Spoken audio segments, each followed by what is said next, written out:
오늘 말씀은 이사야 7장 1절로 17절까지 다 같이 읽겠습니다. 시작.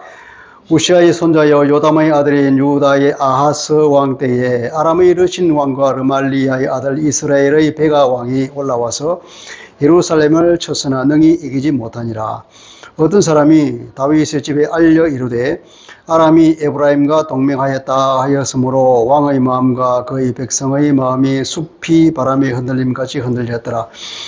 그때에 여호와께서 이사야에게 이르시되 너와 네 아들 스알랴숲은 윗모 수도 끝 세탁자의 밭 큰 길에 나가서 아하스를 만나 그에게 이르기를 너는 삼가며 조용하라. 르신과 아람과 르말리아의 아들의 심히 노할지라도 이들은 연기나는 두 부직갱이의 그루터기에 불과하니 두려워하지 말며 낙심하지 말라. 아람과 에브라임과 르말리아의 아들이 악한 꾀로 너를 대적하여 이르기를 우리가 올라가 유다를 쳐서 그것을 쓰러뜨리고 우리를 위하여 그것을 무너뜨리고 다브엘의 아들을 그 중에 세워 왕으로 삼자 하였으나 주 여호와의 말씀이 그 일은 서지 못하며 이루어지지 못하리라. 대저 아람의 머리는 다메섹이요 다메섹의 머리는 르신이며 65년 내에 에브라임이 패망하여 다시는 나라를 이루지 못할 것이며 에브라임의 머리는 사마리아요 사마리아의 머리는 르말리아의 아들이니라. 만일 너희가 굳게 믿지 아니하면 너희는 굳게 서지 못하리라 하시니라. 여호와께서 또 아하스에게 말씀하여 이르시되 너는 내 하나님 여호와께 한 징조를 구하되 깊은 데에서든지 높은 데에서든지 구하라 하시니 아하스가 이르되 나는 구하지 아니하겠나이다. 나는 여호와를 시험하지 아니하겠나이다 한지라.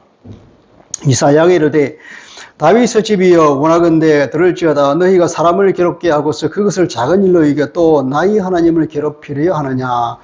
그러므로 주께서 친히 징조를 너희에게 주실 것이라. 보라 처녀가 잉태하여 아들을 낳을 것이요 그 이름을 임마누엘이라 하리라. 그가 악을 부리며 선을 택할 줄 알 때가 되면 엉긴 젖과 꿀을 먹을 것이라. 대저 이 아이가 악을 부리며 선을 택할 줄 알기 전에 내가 미워하는 두 왕의 땅이 황폐하게 되리라. 여호와께서 에브라임이 유다를 떠날 때부터 당하여 보지 못한 날을 너와 내 백성과 내 아버지 집에 임하게 하시리니 곧 아수르 왕이 오는 날이니라. 아멘. 하나님의 말씀입니다. 오늘은 한 해를 보내며 새해를 맞이하는 그런 예배로 하나님께 영광을 돌립니다. 시간은 영원하지요. 하나님께는 시간이 없습니다. 그분은 영원한 현재 속에 사시는 분이죠.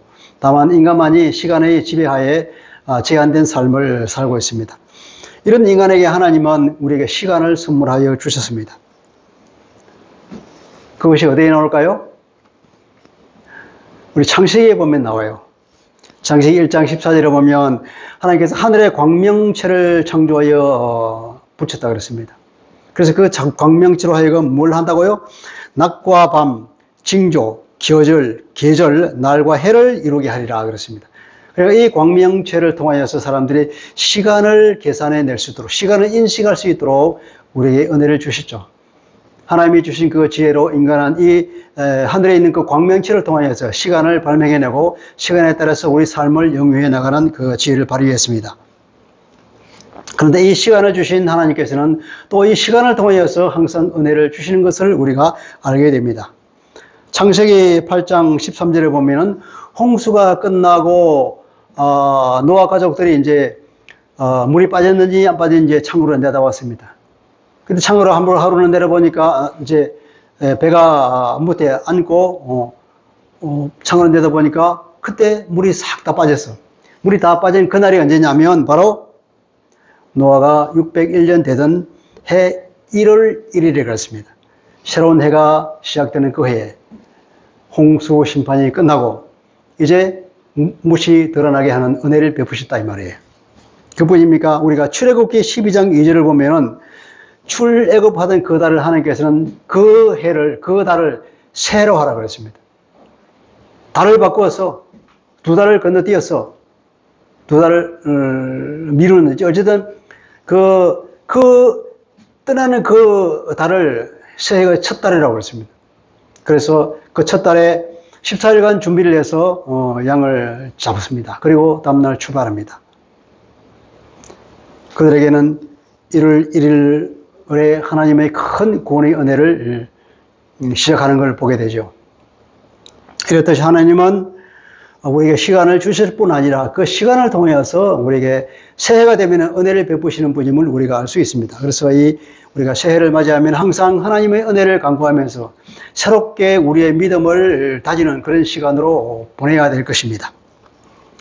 똑같은 날이지만 새해라고 하는 것은 특별한 날이고 하나님의 새로운 축복이 예비되어 있다는 걸 우리가 믿을 때에 그것은 축복의 날이 될 것입니다. 여러분, 지난 한 해는 어떻게 시작하셨습니까? 기대와 설렘으로 시작했습니까? 아니면 염려와 불안과 두려움으로 시작했습니까? 혹은 기대와 설렘으로 시작했지만 염려와 불안 가운데 살았습니까? 우리는 현실의 벽에 항상 부딪힙니다. 현실이라고 하는 그 칼날 같은 sak풍이 불 때에 우리는 늘 불안에 들 수밖에 없는 연약한 존재이죠. 그러나 우리는 한 해를 마무리하면서 우리 자신을 돌아보고 새해를 맞이할 때에 믿음으로 다시 시작해야 될 것입니다.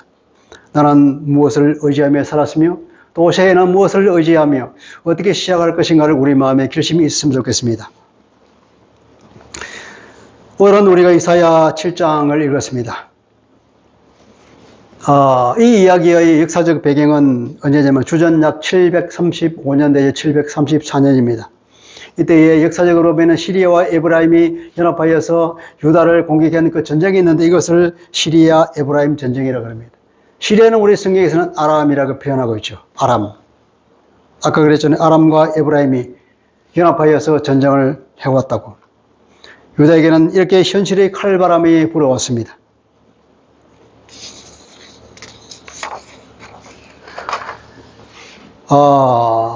이렇게 된 이유는 또 더 깊은 이유가 있습니다. 강대국 아수르가 부상하기 시작한 거죠. 그리고 막 주변을 침공합니다. 그래서 주변 사람들은 살기 위해서는 어떤 결정을 해야 돼요. 약소 국가들은 살기 위해서 항복을 하든지 아니면 서로 동맹을 맺고 대응하든지 해야 되는 그런 결정을 해야 되는데 아람과 북이스라엘은 서로 연합하여서 대항하기로 결정했습니다. 그러면서 유다라 하여금 우리의 동맹에 연합하라 그렇게 요구하기 시작했죠. 그리고 애국도 아마 대단히 큰 비상한 관심을 가지고 국제 정치가 돌아가는 걸 예의주시했던 것입니다. 아마도 배후가 뚫리지 않도록 애국으로서는 팔레스타인이 뚫리면 자기도 위험하니까 배후가 뚫리지 않도록 그 서로 팔레스타인이 연합할 것을 은근히 독려했을 것입니다.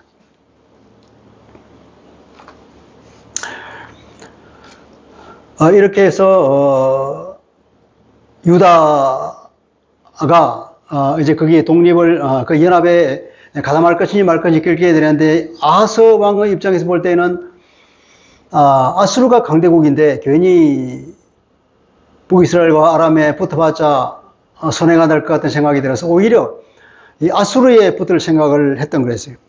그래서 동맹에 연합하라고 하는 그 요구에 응답하지 않자 그들이 침공을 해왔습니다. 그것이 1절입니다. 아람의 러신 왕과 르말라의 아들 이스라엘의 베가 왕이 올라와서 이스라엘을 쳤다. 그러나 능히 이기지 못하였다. 그리고 2절은 두 번째 공격을 얘기하고 있는 겁니다. 두 번째 공격에서는 이제 예루살렘이 풍전등화의 위기에 떨어진 거죠. 이런 절체절명의 위기를 맞이했습니다. 그들은 숲이 바람에 흔들림같이 벌벌 떨었다고 그랬죠. 그들은 하나님께 나갔다는 얘기가 없습니다. 하나님께 나가서 기도했다는 얘기가 없습니다. 말하자면 그들은 하나님을 의지하지 않았습니다. 왕을 비롯한 온 나라가 하나님에 대한 믿음을 떠나서 그들은 불안에 들었습니다. 하나님이 어떤 분인가에 대해서는 그들은 잘 몰랐던 것 같습니다. 제사장들이 없고 그걸 가르쳐주는 레위인들이 역할을 하지 못하고 왕을 비롯한 모든 위정자들과 종교 지도자들이 다 타락하여서 그들은 하나님을 떠났던 것입니다. 그들은 현실의 위기에 처하자 숲이 바람에 흔들리듯이 마치 사시나무 떨듯이 벌벌 떨었습니다. 이때 하나님께서는 이사야를 통하여서 왕에게 메시지를 전달합니다. 우리 4절부터 그게 9절까지의 말씀이죠. 누구를 보냈습니까? 이사야와 그 아들을 같이 보냈던 것이요. 보내고 가서 아하스에게 이렇게 말을 전하라 그러죠. 여러분, 이 이사야 아들 이름이 뭐라 그랬습니까?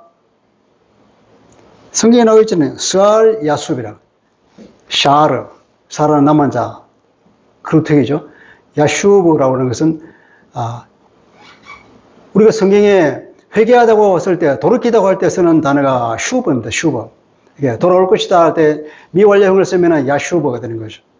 그래서 스알 야슈브라는 뭐냐면은 남한 자가 돌아올 것이다 하는 그런 메시지를 가진 이름이에요. 이사야가 그 아들을 말하자면 아들 이름을 통하여서 주변의 모든 사람들에게 하나님께서는 교육의 교재로 삼은 겁니다. 성경에 보면은 선지자로 하여금 그러한 교재로 삼는 경우가 가끔 있잖아요. 마찬가지 그 아들에게도 이름을 통하여 하나님의 메시지를 전하는 역할을 했죠. 이 스알야습을 데리고 아하스 왕이 갔는데 이 스알야습의 이름 자체가 돌아온다는 이제 강조점을 둔다 그러면 굉장히 긍정적이죠. 하나님께서는 너희들이 어떤 일이 있더라도 항상 하나님께 돌아올 것이다 하는 그런 긍정적인 메시지를 줍니다. 또 남한 자라고 하는 점에 강조점을 준다면은 남아있는 자라고? 그러면 나머지는 뭐지? 대단한 공격에 처하게 될 것, 대단한 위기가 올 것을 예고한다 보면은 굉장히 두려움을 주는 것입니다. 하나님의 말씀은 그러니까 또 돌아온다고 하는 것이 하나님께 돌이키라는 의미로 본다 그러면 대단한 재앙이 일어나서 하나님께 돌이키는 자만이 살 수 있다. 남은 자가 된다. 하는 그런 메시지도 되는 것입니다. 다양한 메시지를 가지고 있는 이 이름이 그 아들 스알야숲을 데리고 아하스에게 찾아갔습니다. 아하스에게 찾아가서 하는 말씀, 메시지 핵심이 뭐냐면 너는 삼가며 조용하라 그랬죠. 삼가서 조용하라. 이 말은 계속해서 조용히 있으라. 삼가다고 하는 것은 영어로 말하면 keep. 무엇을 유지하냐면은 조용하라를 유지하는 거예요. 이게 우리말로 삼가라고 그랬는데 스스로 조심하면서 행동을 조심하면서 뭐냐면 조용히 하라 말이야. 시끄럽게 떠들지 마라. 이것저것 일을 벌이지 마라. 가만히 있어라. 하나님께서 어떻게 하신지 보면서 믿음 가운데 주님께 기도하면서 기다려라 이런 뜻이요. 아무 일도 하지 말라는 겁니다. 그러면서 그 일이라고 하는 것은 아람과 이스라엘이 연합한 그 목적이죠. 쳐내려오는 그 목적. 그 목적이 뭐였습니까? 목적은 6절에 있잖아요. 유다를 쳐서 그것을 쓰러뜨리고 우리를 위하여 그것을 무너뜨리고 다보엘의 아들을 그 중에 세워서 왕으로 삼자. 유다가 어떤 나라입니까? 하나님의 특별한 언약을 가진 나라입니다. 온 세계의 구원을 위하여 하나님께 특별히 세운 그 법통을 가진 나라란 말이에요. 그 특별한 약속을 하나님께서 다윗에게 줬잖아요. 다윗의 왕가를 통하여서 그 일을 이루겠다고 했는데 그 다윗의 왕가가 이 유다란 말이죠. 이런 하나님의 특별한 목적을 가진 이 나라를 쓰러뜨린다고 그랬잖아요. 그것을 쳐서 쓰러뜨리고 그것을 무너뜨리고 그리고 다볼의 아들을 왕으로 삼자. 헛수아비의 왕을 세워서 우리 마음대로 하자 그 말 아니겠어요? 하나님의 계획을 철저히 무너뜨리고 하나님을 정면으로 대적하는 얘기죠. 이것은 하나님께서 강구할 수가 없는 일이잖아요. 그 일이 서지 못하며 이루어지지 못하리라. 하나님의 구원 계획이 무너질까요? 있을 수 없는 일이잖아요. 과연 그들의 일은 실패했습니다. 아람은 주전 732년, 그러니까 이 일이 있은 지 2년 뒤에 아수르에 의해서 망했습니다. 그 이후 10년 뒤에는 주전 722년 북이스라엘이 아수르에게 망한 걸 알죠? 그렇게 다 망했잖아요. 우리는 역사를 통해 알지만 그 당시 그들은 몰랐죠. 주님은 하나님께서 다시 한번 강조합니다. 9절을 볼까요? 9절 뒤에 보면은 너희가 굳게 믿지 아니하면 너희는 굳게 서지 못하리라. 너희가 굳게 믿지 아니하면 믿음을 강조하고 있습니다. 하나님을 믿어라. 하나님의 이 약속을 믿어라. 너희가 이 말을 굳게 믿지 아니하면 어떻게 된다고요? 너희는 굳게 서지 못한다. 무너진다는 말이야. 망한다는 말이야. 이 앞에 성경 원문에는 진실로 정령하는 부사가 있습니다. 왜 이것을 번역을 생략했는지 모르겠어요.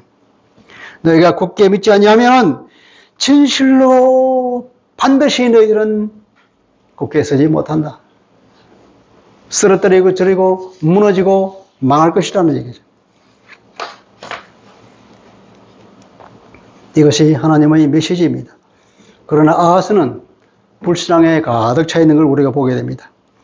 그는 두려움에 떨고 있었죠.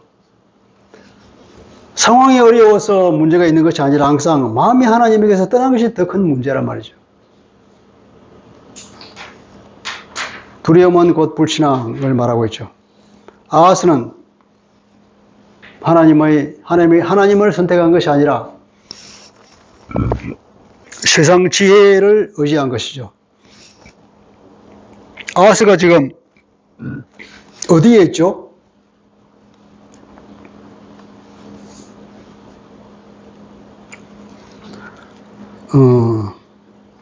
아하스는 어디 있냐면 3절에 보면 내 아들 스알 여숲과 함께 어디로 갔냐면 윗모 수도 끝 세탁자의 밭 큰 길에 나가서 아하스를 만나라 그랬잖아요.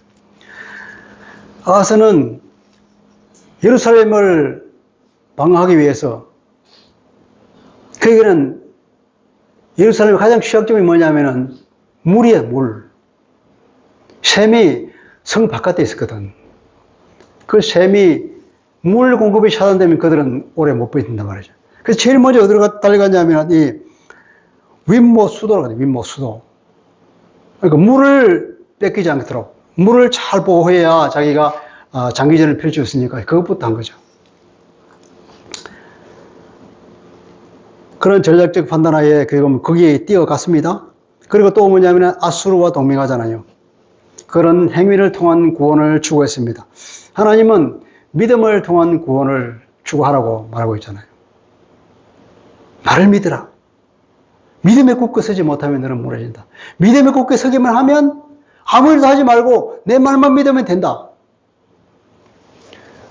여러분, 그게 가능할까요? 하나님은 이렇게 당신을 믿으라고 이렇게 말씀을 해주고 약속을 주셨잖아요, 구체적으로. 아무 일도 하지 말고 조용히 있으라. 그들의 계획은 결코 성공하지 못한다. 그렇게 하나님이 말씀하셨으면 그 말을 믿고 가만히 있었으면 아무 일도 없을 것입니다. 괜히 강대국에 붙어서 온 나라에 있는 곳간을 돈을 다 틀어서 금을 다 끌어가지고 갖다 바쳐 봐야 헌일이라 이 말이죠.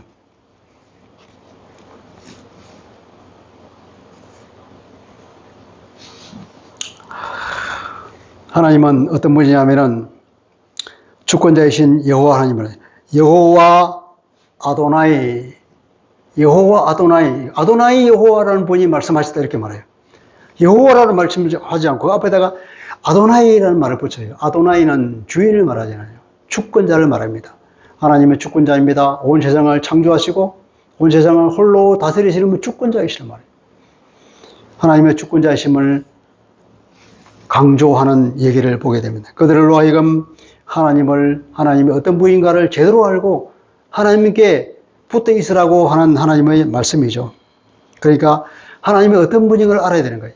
주권자이신 하나님이 얼마나 큰 분이냐. 온 우주를 창조하신 창조주, 그 누구보다, 그 어떤 존재보다 더 큰 분이다. 더 능력이 많으신 분이다. 전능하신 하나님이다. 이것을 우리가 알아야 되는데 그에 대한 하나님에 대한 인식이 우리가 희미해질수록 현실의 위기는 더 크게 보이는 것입니다.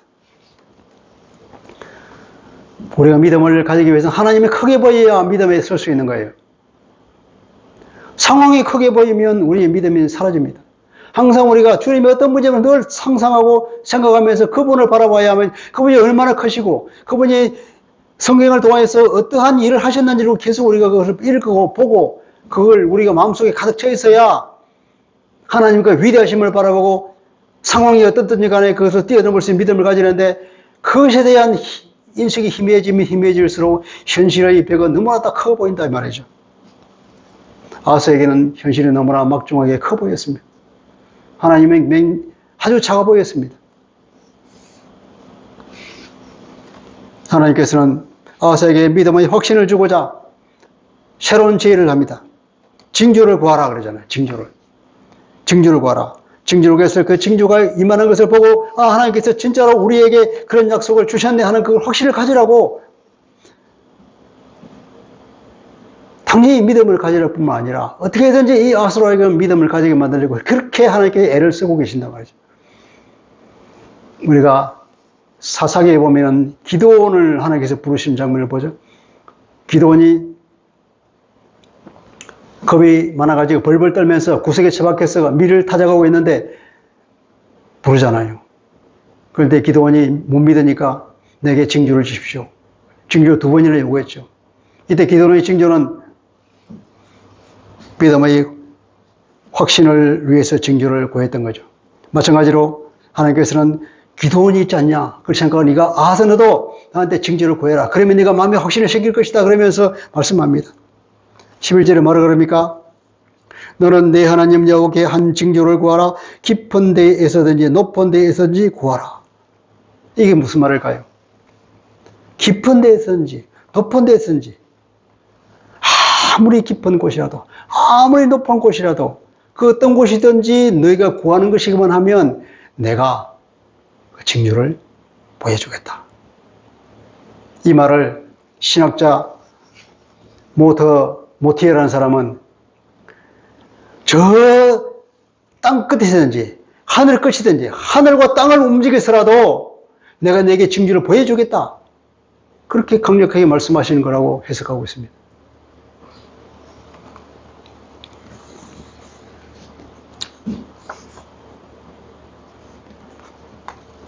하늘과 땅이라도 움직이려서 너에게 믿음을 세워주겠다고 하는 하나님의 이 간절한 말을 아하스가 참 거절합니다. 12절 아하스가 이르되 나는 구하지 아니하겠나이다. 난 여호와를 시험하지 아니하겠나이다. 나는 여호와를 시험하지 않겠습니다. 이런 굉장히 경건한 말씀처럼 보이죠. 그건 자기 불신앙을 감추기 위한 그냥 껍데기에 불과한 것입니다. 경건을 가장한 불신의 마음을 노출하고 있는 아하스를 보게 됩니다. 그래서 선지자는 아하스를 책망합니다. 하나님을 괴롭게 한다 그랬죠. 다윗 왕가가 지금까지 한 행위를 해보면 하나님 앞에서 정말 제대로 서지 못했다는 책망입니다. 8절 9절을 보면 하나님께서 경고를 주시고 또 이런 말씀하십니다. 대저라고 하는 것은 왜냐하면 이 말이에요. 왜냐 그들이 서지 못할 것이다고 하는 그 이유가 뭐냐면 이 말이에요. 아람의 머리는 다메섹이요 다메섹의 머리는 르신이며 65년 내에 에브라임이 패망하여 다시는 나라를 이루지 못할 것이다. 그리고 또 에브라임의 머리는 사마리아요 사마리아의 머리는 르말리아의 아들이 아니냐, 그렇게 말하고 있는 거죠. 그 이유를 말하고 있으면서 그러면 이 말을 듣는 아하스는 뭘 생각해야 될까요? 아람의 머리는 다메섹이요 다메섹의 머리는 르신이다. 르신 왕이죠. 왕이라는 말도 안 써요. 하나님께서 이게 이름을 부릅니다. 그리고 에브라임의 머리는 사마리아요 사마리아의 머리는 르말리아의 아들 베가가 아니냐. 그렇다면 이스라엘의 머리는 유다의 머리는 어디냐? 예루살렘이죠. 그래 예루살렘의 머리는 뭐냐? 당연히 다윗 왕가의 법통을 이어받은 아하스가 아닙니까? 아하스. 그게 당연히 머릿속에 떠오르겠죠. 그럼 너는 누구의 아들이냐? 하나님의 아들이다. 하나님의 붙잡아 주신 하나님의 나라란 말이에요. 하나님의 특별히 놀라운 약속 언약을 주시고 이 유다를 통하여서 온 세계를 통치하는 왕이 나를 나라인데 어떻게 무너질 수 있겠냐? 그런 믿음을 가져야 되는데 그걸 가지라고 하나님이 말씀해 주시는 거예요. 65년 내에 패망하여 더 이상 나라를 유지 못할 것이라고 했잖아요. 북이스라엘은 완전히 망해서 그 잔당들이 있었지만 65년 내에 시각거리 없어진 거죠.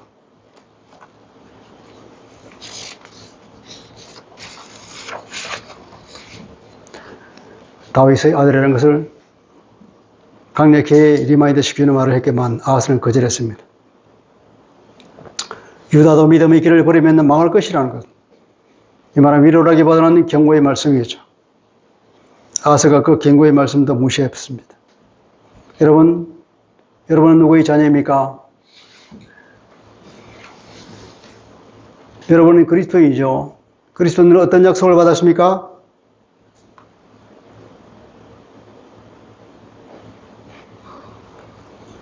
아브라함의 유업을 받을 것이라는 약속을 받았지 않습니까?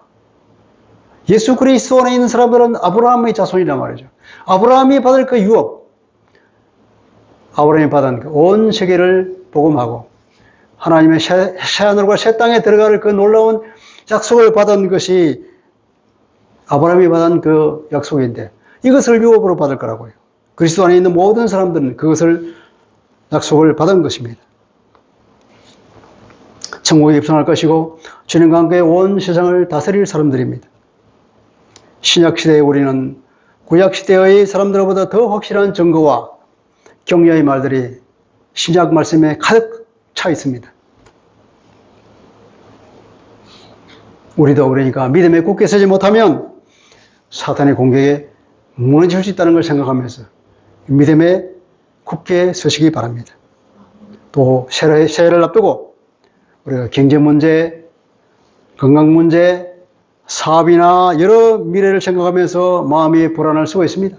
세상 모든 사람들은 마음이 항상 불안에 떨고 있죠. 이때 우리는 우리가 누구냐? 우리가 누구의 아들인가? 누구의 딸인가를 생각하면서 믿음으로 담대함으로 새해를 맞이하고 새해 하나님께서 우리에게 주신 우리를 위해서 준비하신 그 복을 받아 누리는 그 믿음의 사람이 되어야 되지 않겠습니까? 하나님께서는 아하스에게 그뿐 아니라 임마누엘의 은혜도 베풀어 주신 거예요. 우리 14절 볼까요?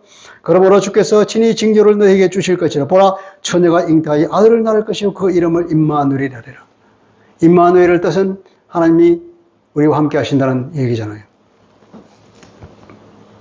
말 뜻이 그렇습니다. 이것은 징표요 은혜입니다.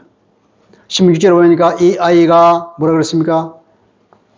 이 아이가 악을 버리고 선을 택할 줄 알기 전에, 악을 버리고 선을 택할 줄 안다는 것은 성인이 되기 전에, 판단력이 생기기 전에 말이에요. 성인이 되기도 전에 침략자들이 멸망할 것이란 말이에요. 15절은 뭐라고 합니까? 이 아이가 성인이 된 후에는 어려운 시기가 올 거라고. 16절은 이 아이가 악을 버리고 선을 택할 줄 알기 전에 내가 미워하는 두 왕이 황폐하게 되고, 15절에 악을 버리고 선을 택할 줄 알 때가 되면 엉긴적과 꿀을 먹을 것이다. 여러분, 엉긴적과 꿀을 먹는다는 것은 좋은 일일까요? 나쁜 일일까요? 적과 꿀을 먹으니까 좋은 것이라고 생각할 수 있겠지만, 여기 21절 뒤에 보면은 20절, 21절에 보면 굉장히 어려운 시기가 올 것이라는 얘기가 나오거든요. 이것은 힘든 시기가 올 것이라는 얘기예요. 우리가 밥은 아무리 먹어도 질리지 않죠. 근데 꿀만 먹고 살 수 있겠습니까? 짐승의 젖만 먹고 살 수 있겠어요? 먹을 것이 없어서 짐승의 젖이나 먹고 산에 가서 꿀이나 패 먹어야 되는 그런 시대가 온다 이 말이에요.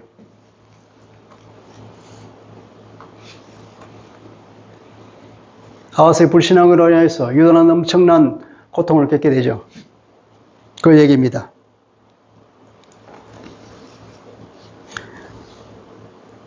우리는 임마누엘의 은혜를 받고 있습니다. 예수 그리스도의 이름이 임마누엘이잖아요.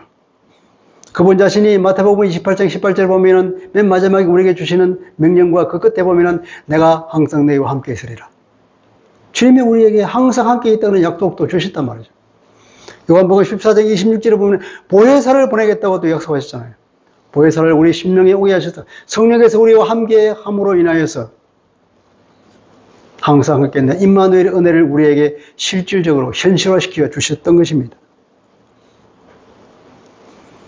하나님 우리에게 임마누엘의 은혜를 주신 것은 우리에게 위기가, 우리에게 어려움이 닥치지 않도록 보호해 주겠다는 얘기가 아니라 위기가, 어려움이 많이 있을지라도 그것을 능히 이길 수 있도록 내가 너와 함께 해주겠다는 그런 약속을 주신 것이죠. 하나님이 함께 하시는 것을 누리기 위해서는 우리가 무엇이 해야 됩니까? 믿음이 있어야 되는 거예요. 믿음이 그것을 작동시키는 기제가 되잖아요. 믿음이 없이는 우리가 아무리 성령이 우리 안에 오셔봐야 헛일이죠. 우리가 믿음으로 일하지 않으면 성령께서 우리 안에서 일하지 않으십니다. 믿음으로 우리 그분께 기대지 않으면 그분은 일하지 않는다면, 그분은 너무나 인격적이어서 그분은 우리가 의지하지 않으면 일하시지 않아요.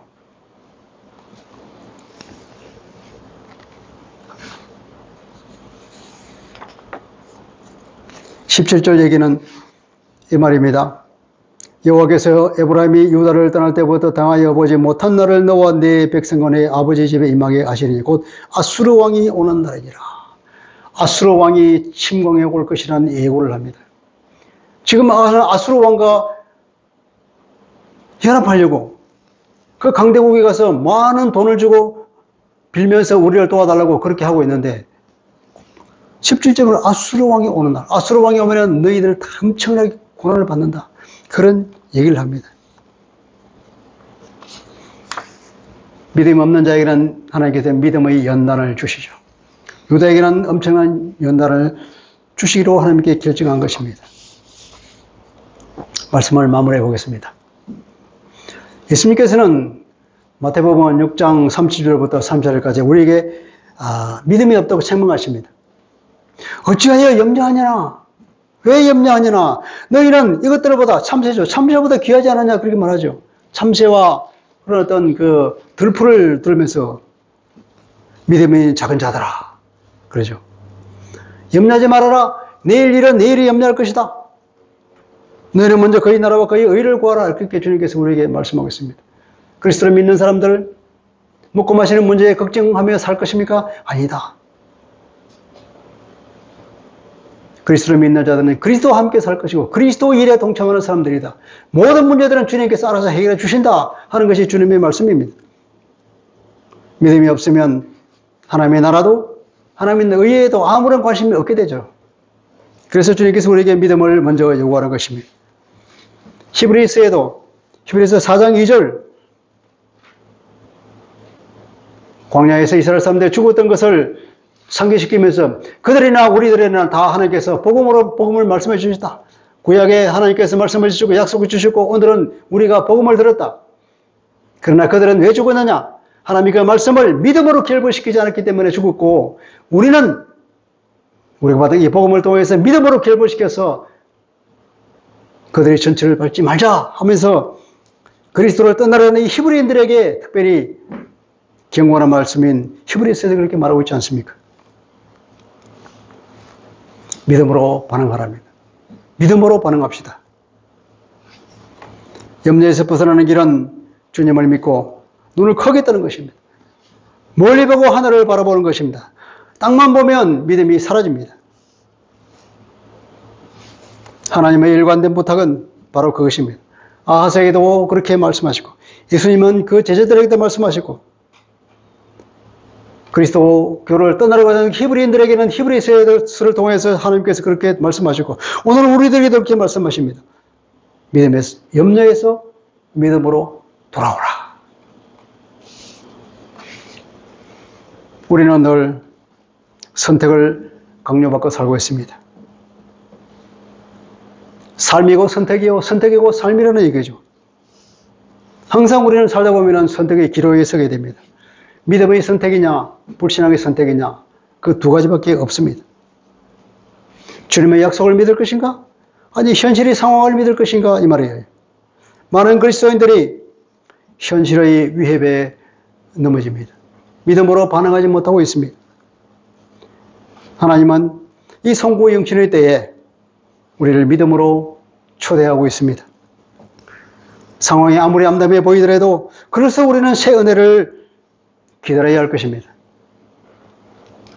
그것은 오직 믿음으로만 얻을 수 있습니다. 하나님의 선물은 믿음이 있는 사람에게 주어질 것이기 때문에 그렇습니다.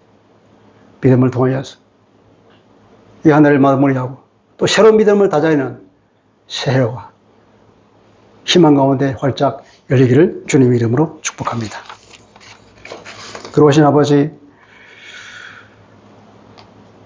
오늘 우리가 한 해를 마무리하고 새해를 맞이하는 그 끝점에 서 있습니다. 우리가 지난 한 해 동안 어떻게 살았던지 간에 이제 새해를 바라보면서 다시 믿음에 서고자 합니다. 성령님 우리 심령 가운데 우리를 격려하여 주시고 믿음으로 반응할 수 있게 하여 주시며 주님의 그 약속을 붙잡고 세상의 어떠한 위협과 그 상황에도 그 이면에 있는 그보다 훨씬 더 크신 주권자이신 우리 주님을 바라보며 믿음으로 행할 수 있는 사람 될 수 있도록 은혜를 베풀어 주옵소서. 예수 그리스도의 이름으로 기도합니다. 아멘.